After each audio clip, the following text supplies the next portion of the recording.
et la clientèle cible. Hugo, je vais commencer par te montrer une vidéo.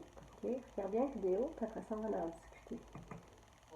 Pour alléger le poids que nous faisons tous peser sur les épaules de Dame Nature. Peux-tu me dire, dans tes mots, là, de quoi ça parlait, Vedette? Ça parlait que les personnes utiliseraient trop de pollution, puis tueraient trop d'animaux, puis... OK. As-tu vu dans la vidéo, à l'intérieur de la vidéo, des notions de mathématiques? As-tu vu que ça parlait comme de certaines choses que tu aurais appris cette année en mathématiques? Il y avait des pourcentages, il y avait des nombres, Oui. puis il y avait d'autres choses. Là. OK. Fait qu'en fait, ça sortait comme des résultats de recherche, puis tout ça, puis ça montrait les résultats en pourcentage, puis en nombre, puis des choses comme ça dans la vidéo, hein? Ouais. Cette façon de fonctionner-là, puis c'est tout par des dessins, hein, la vidéo, right? Mm-hmm. Cette façon-là d'illustrer des notions mathématiques comme ça s'appelle l'infographie. Puis c'est ça qu'on va faire aujourd'hui. Tu vas apprendre comment visualiser, montrer des données que tu vas avoir faites après avoir fait une recherche sur des requins-baleines. Mais avant de commencer, j'aimerais ça qu'on se pratique, que tu en fasses un peu d'infographie. C'est cool, c'est le logiciel qu'on va essayer de se familiariser avec aujourd'hui. Si tu veux l'essayer, je te laisse comme l'explorer puis voir tout ce que tu peux faire. En touchant les boutons. Tu sais que tu peux aussi ajouter comme un background, tu peux télécharger des photos, tu peux ajouter des graphiques. Quoi t'es en train de faire? Pour la partie guidée, on a fait ensemble, au toi Hugo, on a créé cette page d'infographie sur des diagrammes. Hein, parce qu'on avait besoin de revisiter ces notions-là. On ne s'en rappelait plus comment faire un diagramme à bande puis un diagramme à ligne brisée. Mm-hmm. Puis, Hugo est chanceux dans sa classe, puis il utilisait un journal mathématique, comme ça, où ce qui inscrivait à l'intérieur tous leurs trucs, les procédures, comment trouver certaines notions. Puis moi, j'ai fait un petit peu la même version que ça, sauf électronique. Quel autre problème similaire vous avez résolu avec ces notions-là? On vient de réviser, là. Quand on faisait des sondages en classe, on faisait des diagrammes, puis il fallait utiliser la moyenne. T'apprends plein de choses sur la mathématique, en même temps d'être le fun. Oui, exactement. OK. Alors là, ça nous amène à nous préparer pour notre recherche. Puis je veux juste te mettre un petit peu en situation, puis t'apprendre à propos des requins. Savais-tu que les requins étaient en voie d'extinction? Non. Oui.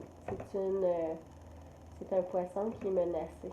Puis là, j'aimerais ça que tu ailles lire là-dessus, sur le site de WWF. C'est un organisme qui protège tout ce qui est par rapport à l'environnement, là, les animaux, les plantes, puis tout ça. Fait que là, il y a un bon article, Requins Seigneurs des profondeurs, qui va t'expliquer pourquoi ils sont en voie d'extinction. Quand les requins sont capturés, on coupe leur aileron et ce qui reste du requin est rejeté à la mer. Pauvre! Cette pratique est largement répandue et est appelée shark fishing. Ça m'amène à te parler de qu'est-ce qu'on va faire aujourd'hui.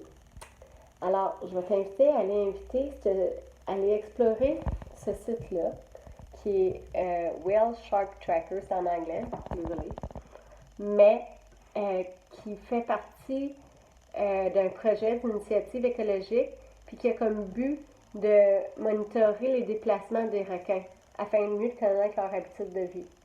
Alors, qu'est-ce qu'ils font dans ce site-là? C'est qu'ils ont attrapé des requins, là, gentiment, doucement, sans les blesser, puis leur ont accroché une puce après eux. Cette puce-là est accrochée avec un satellite. Puis toute l'information de où est-ce que le poisson se déplace pendant 2 ans de temps est enregistrée. Fait que là, avec cette information-là, on peut voir tout partout ce qui s'est déplacé. Ça, c'est à chaque fois qu'il sort à la surface, puis que le satellite trouve son emplacement. Il a fait tout ça Oui. en 1 an. En 2 ans. Ah, Depuis 2 ans. Parce qu'on a dit qu'il avait été tagué en 2018, puis on est en 2020. Fait qu'en 2 ans, il s'est promené comme ça, puis à chaque fois que tu vois les points rouges, c'est les moments qu'il est monté à la surface. Tu savais, toi? Ouga.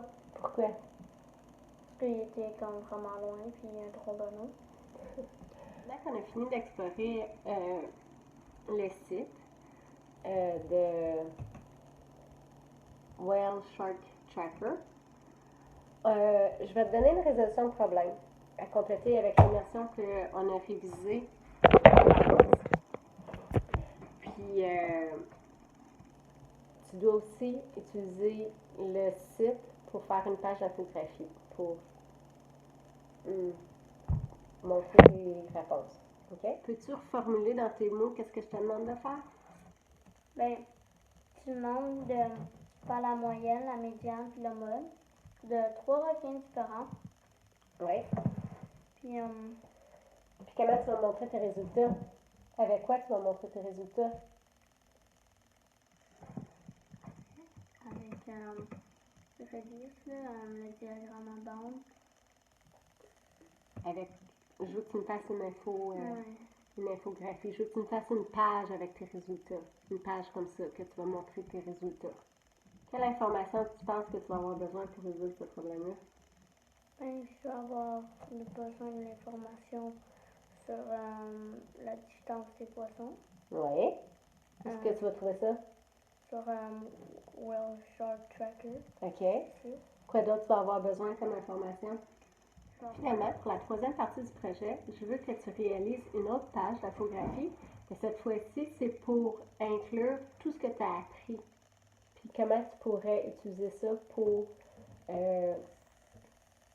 apprendre aux gens qu'est-ce qui se passe avec les requins. Sensibiliser les gens aux problèmes des requins. Ben, je préfère comme dans la première vidéo, faire un genre de dessin puis expliquer genre comment ça se ferait. Oui. Ludo, qu'est-ce que tu as appris aujourd'hui? Ben, j'ai appris que les les requins sont en voie de disparition, puis j'ai appris comment faire la médiane, pas la médiane, la moyenne. Puis j'ai appris que dans la vidéo, il y avait des noms, puis des chiens. Oui, puis qu'il la représentait, il nous parlait de mathématiques, mais avec des dessins. Ouais. OK. Qu'est-ce que tu as trouvé qui était le plus facile ou le plus difficile? Ben, le plus facile, c'était quand il fallait que je crée mon truc, mon travail, quand il fallait que j'utilise L'application? l'application, oui. Ça, c'était le plus facile? Oui, ça c'était le plus facile. OK. Puis le plus dur, je dirais que c'était l'autre travail que tu m'as donné. La résolution de problème? Ouais. D'aller chercher toutes les données? Ouais. Quelle partie qui était difficile? Ben, aller chercher les données parce que des fois, j'étais pas sûre aussi comme c'était quelles étaient les bonnes données. So, je voulais vraiment